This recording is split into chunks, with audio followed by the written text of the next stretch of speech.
Okay, good day. This time I will discuss to you the functions of social work. So again, we already discussed the attributes, we already discussed the philosophy, the goals, the values, and the main criteria that distinguish social work profession from an occupation. This time around, I'll focus my discussion on the functions of social work. So there are three major functions of social work, and these are restorative. So under restorative, you have curative, remedial, and rehabilitative. Second is preventive, and then developmental. So restorative, from the word restore.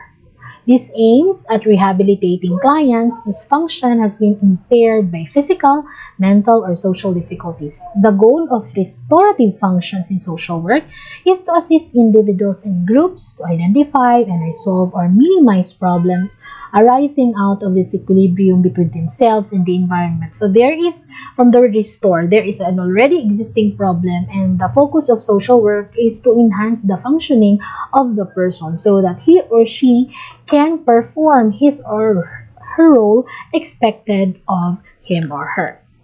Okay, rehabilitate, of which there is an impairment. Say, for example, the client has a physical disability and he or she cannot work satisfactorily. So therefore, restorative function focuses on how the clients can still function even if there is an impairment, may it be physical, mental, or social. There are two types of restorative under this, restorative slash remedial. Now. So under this is curative and rehabilitative. Curative implies when it identifies, controls, and or eliminates the factors in the interactional process that have been caused the breakdown or impairment of social relationships. So example, helping a girl who engages into prostitution and in order for this person, no, curative, meron siyang the attitude, the behavior is not good. So therefore, the focus of social worker is to help the individual or the client to look for a decent way of living. But before that, before giving livelihood, interventions to the client, first you have to counsel the client. So is she aware that her behavior is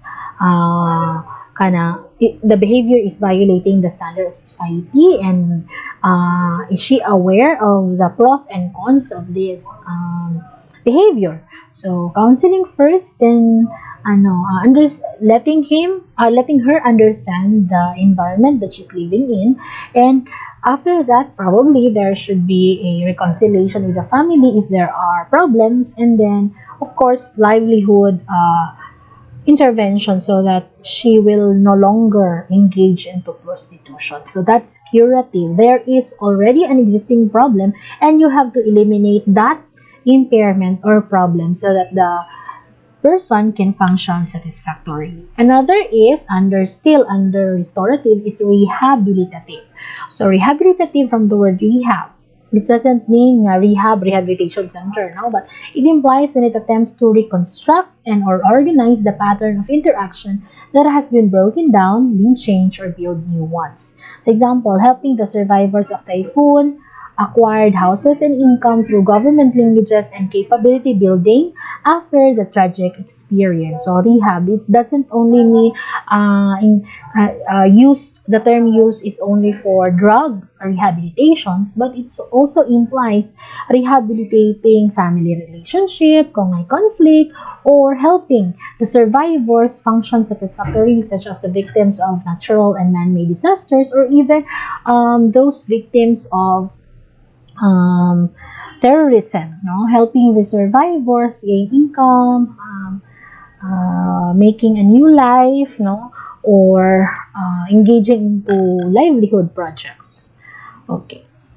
Second function of social work is the preventive function. When we talk about restorative, there is an already existing problem that where the social worker tries to help the client in order to function satisfactorily and overcome the problem. But when say preventive, from the word prevent, there is a certain type or amount of vulnerability over the clients, but ang problema is hindi pa nag-exist. Meron pang vulnerability or possibility na mag-exist siya. So, this involves the early discovery, control, and elimination of those conditions or situation which may have a harmful effect on social functioning. So, example, counseling and premarital counseling and other family issues, working for enactment of laws and policies for abuse of women and children, symposium on drugs and others. So, symposium on drugs. There are drug symposiums of which wala pa nag-exist na problema doon sa isang community, but the government or the certain LGU conducted symposium so that everyone, especially the youth in the community, will be aware of the negative effects of drugs. So that is preventive. Another is pre-marriage counseling. So before the actual marriage, there is pre-marriage counseling to, of course, educate the couples on how they're going to venture on their marriage, what are the possible problems that they may encounter in their marriage life. So this is preventive. Okay. And others, there are a lot of preventive na mga functions. Okay, then developmental. It aims to help the individual make maximum use of his own potentials and capacities, as well as to further enhance the availment of social services and community resources. For example, helping unemployed or underemployed breadwinners to avail themselves of opportunities for skills training while at the same time providing necessary supportive services. So, example, feeding program. Feeding program could either be restorative at the same time developmental. Restorative because you conducted feeding program because there is malnutrition, but it is also developmental in the sense that you would like to let the person especially children nga mag-increase ang ilahang weight. So it could either be restorative or developmental. Scholarship grants is developmental function since one concrete example of developmental function, since you're trying to help these poor but deserving students, a social worker, you are trying to help these persons to gain or to gain understanding and develop themselves in a way na makahelp na sila augment their family income. So that's the three major functions of social work. But there was a question in the board exam among the three major functions of social work, which is really the focus of social workers. So the answer is developmental, because from the word, the goal, the enhancement of social functioning, developmental, para magiging empowered yung tao or yung family and even small groups and communities.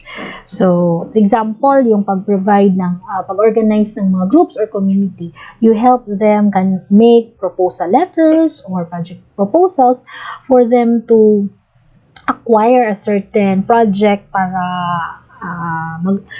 sa kanilang community. So that is developmental in nature. You are helping the individuals or groups enhance their potentialities. So good day. I hope you have learned. Good day, everyone.